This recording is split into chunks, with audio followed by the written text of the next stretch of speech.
up, fam? Welcome back to A Trucker's Life. And if you guys guessed that I was going to Spain, you are correct. I am in Spain. I'm in Europe. And I came out here to check out all these trucks. And you see this truck right here?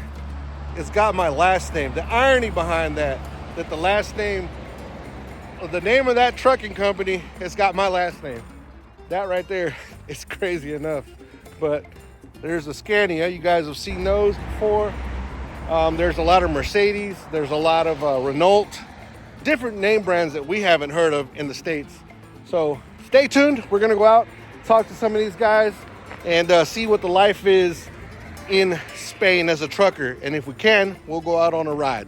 But a lot of these trucks are company trucks, so more than likely we're not going to be able to go out on a ride. But we can definitely just get a taste of what the life is as a trucker out here.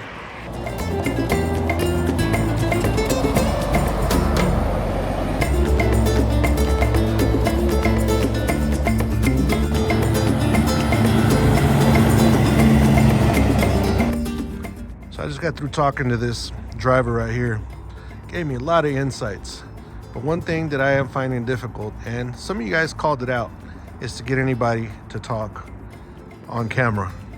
A lot of great people though, very similar to what we got going on over in the United States when it comes to regulations and all that type of jazz. But getting them on camera is I'm beginning to see that's pretty difficult. Again, very nice people, willing to have a great conversation with you, but yeah, not too much wanting to be on camera.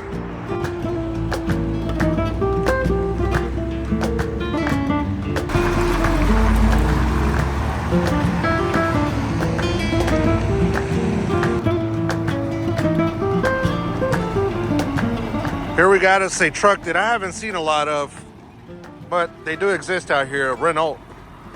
I don't know if I'm saying that right, but this is a Renault semi-truck.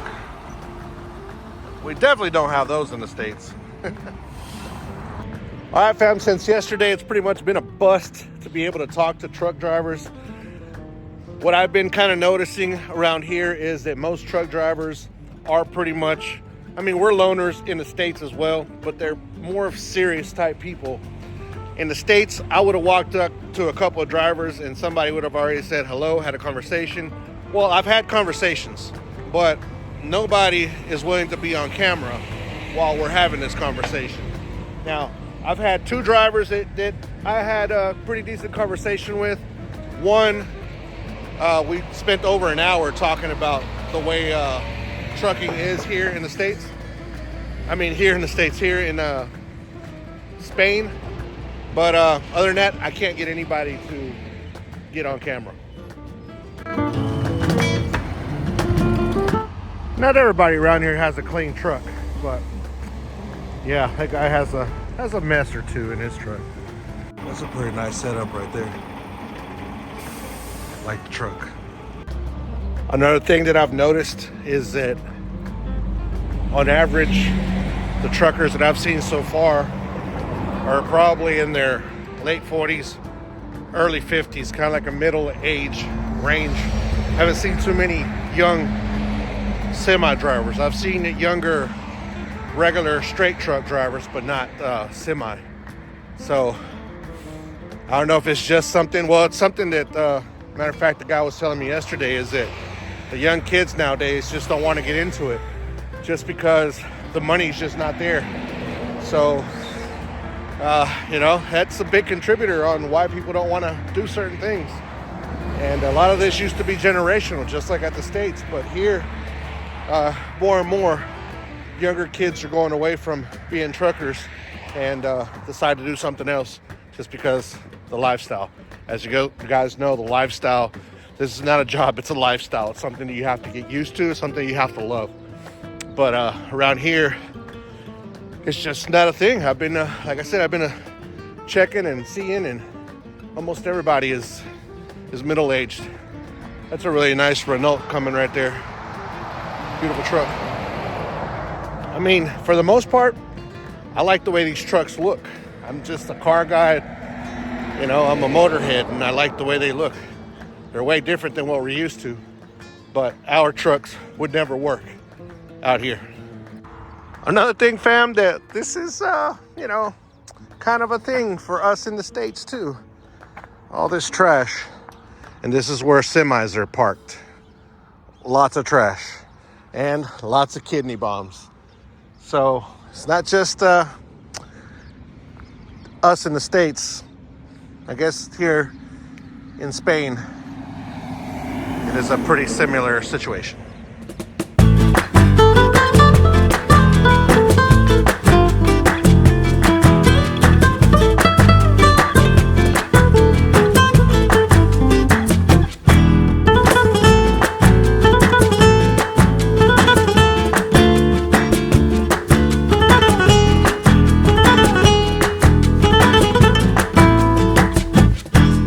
Fam, so here we have ourselves a Renault. This is not a truck you're ever gonna see in the United States, and it's I don't know what to think about that. Looks like it was like a Lego. It was kind of an afterthought in a way, but at the same time it's kind of cool. Looks like two blocks that were just stacked on top of each other. But what do you guys think about this truck? What we got us coming. Here's another. That one's more like a flatbed. And this one's called a Magnum.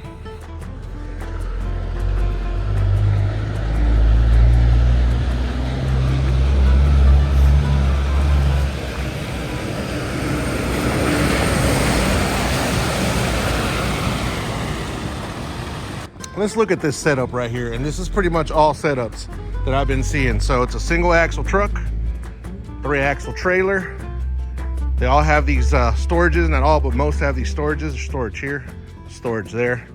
And on the back side of these trucks, most of them, I don't know about this one, but on the back side, there's usually carry like something, I guess, to wash their hands with.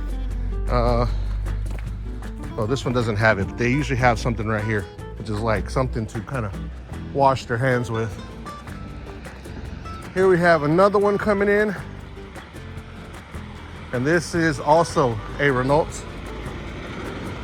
A little bit different, but still a very cool looking truck.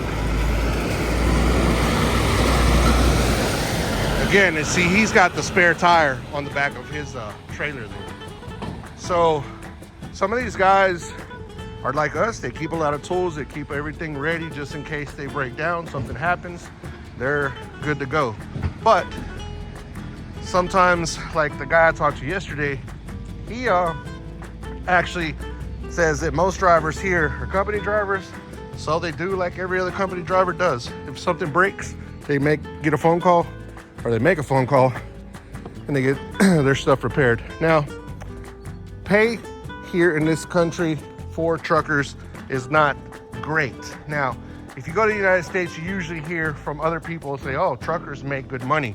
But here, even the regular civilian people will tell you that truckers really don't make that great of money. So it's kind of sad that that's the case, but you know, that's how it is for us. We're loners, don't make great money, and we're out here making all these countries move around, which is the crazier part of all of this.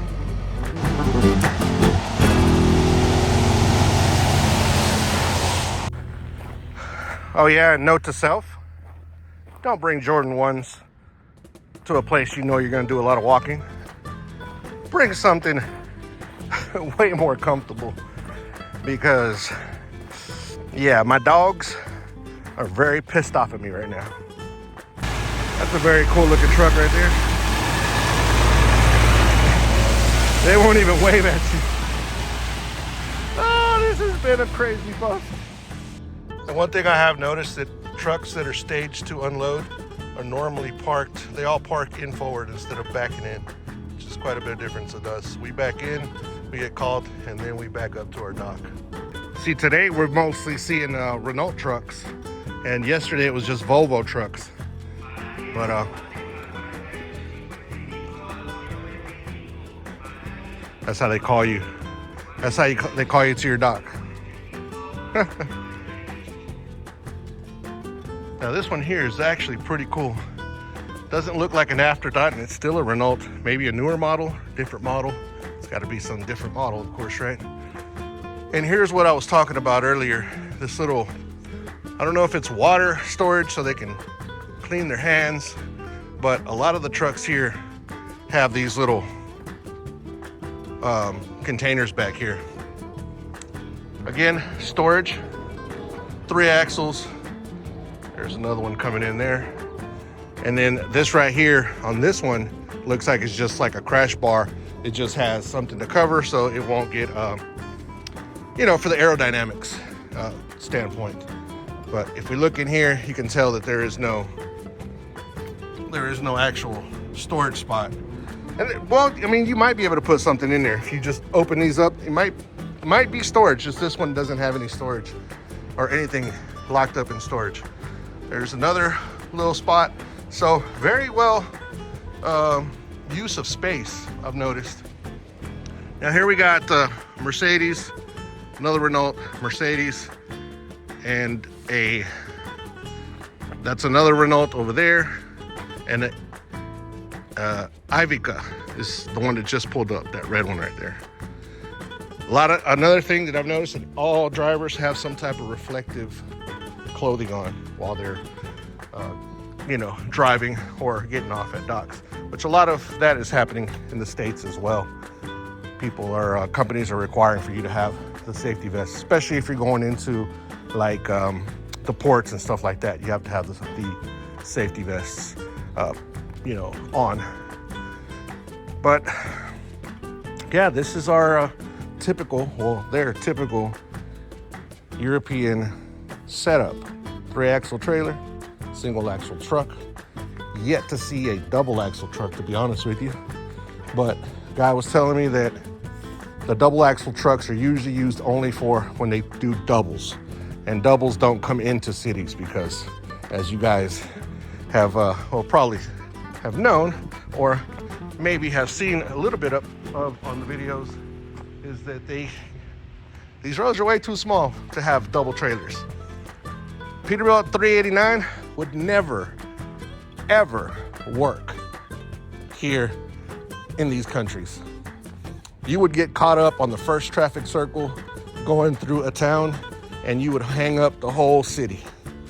It is a crazy situation. That's why the trucks have to be this way. There's no other choice. They have to build around the terrain that they work in, and that's the perfect example for those right there. So what is my takeaway of coming to Spain and making this decision to come here?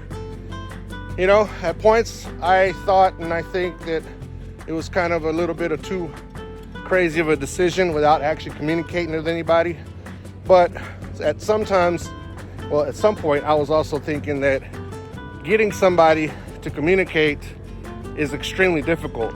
Now, I know I've had comments saying, why didn't you contact anybody before you got there?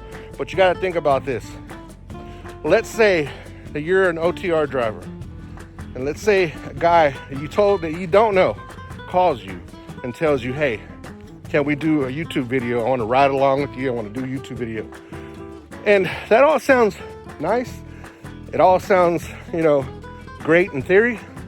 But when you put it in to some thought, you're like, as if I was the driver getting that phone call, you're like, I got schedules to keep. I'm kind of, you know, this is my job. I don't know you. And I'm not going to stop what I'm doing to make money for my family just to make a YouTube video.